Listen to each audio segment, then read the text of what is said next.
Clip number 518۔ اس clip میں انشاءاللہ آپ قرآن پاک کی سورہ ہود کی آیت نمبر 21 سے لے کے 23 تک کی تلاوت، ترجمہ اور تفسیر قرآن صراط الجنان سماعت فرمائیں گے۔ بسم اللہ الرحمن الرحیم۔ ترجمہ، اللہ کے نام سے شروع جو نہایت مہربان رحمت والا ہے۔ اولئک الذین خسروا انفسهم وضل عنهم ما كانوا یفترون۔ ترجمہ، یہی وہ لوگ ہیں جنہوں نے اپنی جانوں کو خسارے میں ڈال دیا اور ان سے ان کے بہتان گم ہو گئے۔ اولئک الذین خسروا انفسهم، یہی وہ لوگ ہیں جنہوں نے اپنی جانوں کو خسارے میں ڈال دیا۔ آیت کا خلاصہ یہ ہے کہ کفار مکہ نے اللہ عز و جل کی عبادت کے بدلے بتوں کی عبادت کو اختیار کر لیا، اور یہ سب سے بڑا خسارہ ہے۔ یہ دین کو دنیا کے بدلے میں بیچ کر خسارے میں پڑ گئے، کیونکہ انہوں نے عزت والی چیز دے کر ذلت والی چیز کو اپنا لیا، اور یہ دنیا کا خسارہ ہے۔ اور آخرت کا خسارہ یہ ہوگا کہ وہ ذلت والی چیز بھی ہلاک ہو جائے گی اور اس کا کوئی اثر باقی نہ رہے گا۔ لا جرم انہم فی الآخرۃ هم الاخسرون۔ ترجمہ، یہ لوگ لازمی طور پر آخرت میں سب سے زیادہ نقصان میں ہوں گے۔ لا جرم، لازمی طور پر۔ اس آیت کا خلاصہ یہ ہے کہ کفار مکہ لازمی طور پر آخرت میں سب سے زیادہ نقصان میں ہوں گے، کیونکہ عزت و رفعت عطا کرنے والا دین یعنی اسلام قبول کرنے پر آخرت میں انہیں جنت اور اس کی دائمی نعمتیں حاصل ہوتی، لیکن انہوں نے اسلام قبول کرنے کی بجائے ذلت کی گہرائیوں میں پھینک دینے والی چیز یعنی بتوں کی عبادت پر راضی ہو کر آخرت میں جنتی منازل اور اس کی نعمتوں کو بیچ دیا، اور ان کے عوض آخرت میں جہنم کی منازل اور اس کے دائمی عذابات کو خرید لیا۔ اس لیے وہ آخرت میں سب سے زیادہ نقصان میں ہوں گے۔ آخرت کے مقابلے میں دنیا کو ترجیح دینا انتہائی نقصان دہ ہے۔ اس آیت سے معلوم ہوا کہ اپنی اخروی بھلائی اور بہتری کے مقابلے دنیا کی بھلائی اور بہتری کو ترجیح دینا انتہائی خسارے کا باعث ہے۔ اس لیے ہر مسلمان کو چاہیے کہ وہ اپنی دنیا بہتر بنانے کے مقابلے میں اپنی آخرت کو بہتر بنانے کی زیادہ کوشش کرے۔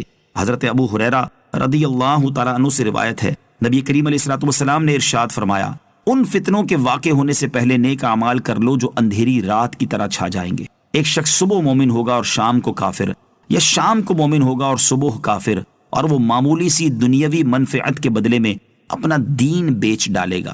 حضرت ضحاک رضی اللہ تعالیٰ عنہ سے روایت ہے کہ ایک شخص نے عرض کی، یا رسول اللہ صلی اللہ تعالیٰ علیہ وسلم، لوگوں میں سب سے بڑا زاہد کون ہے؟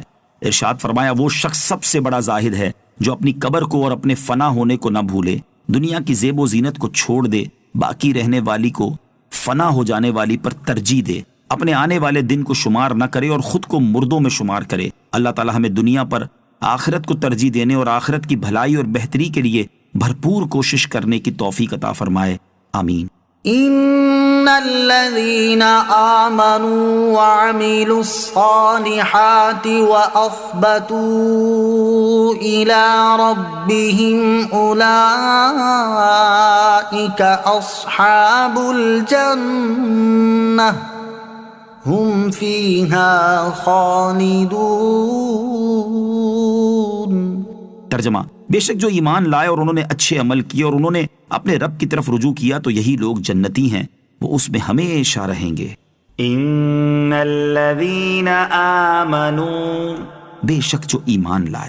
اس سے پہلی آیات میں اللہ تعالیٰ نے کفار کے دنیاوی حالات اور اخروی خسارے کا ذکر فرمایا، اس کے بعد اس آیت میں اہل ایمان کے دنیاوی حالات اور اخروی فوائد بیان فرمائے۔ اس آیت کی ایک تفسیر یہ ہے کہ بے شک وہ لوگ جو ایمان لاتے اور اللہ عز و جل کی عبادت کرتے ہیں اور عبادت کی ادائیگی کے وقت ان کے دل اللہ تعالیٰ کے ذکر سے مطمئن ہوتے ہیں اور اس وقت اللہ تعالیٰ کے سوا کسی اور کی طرف متوجہ نہیں ہوتے۔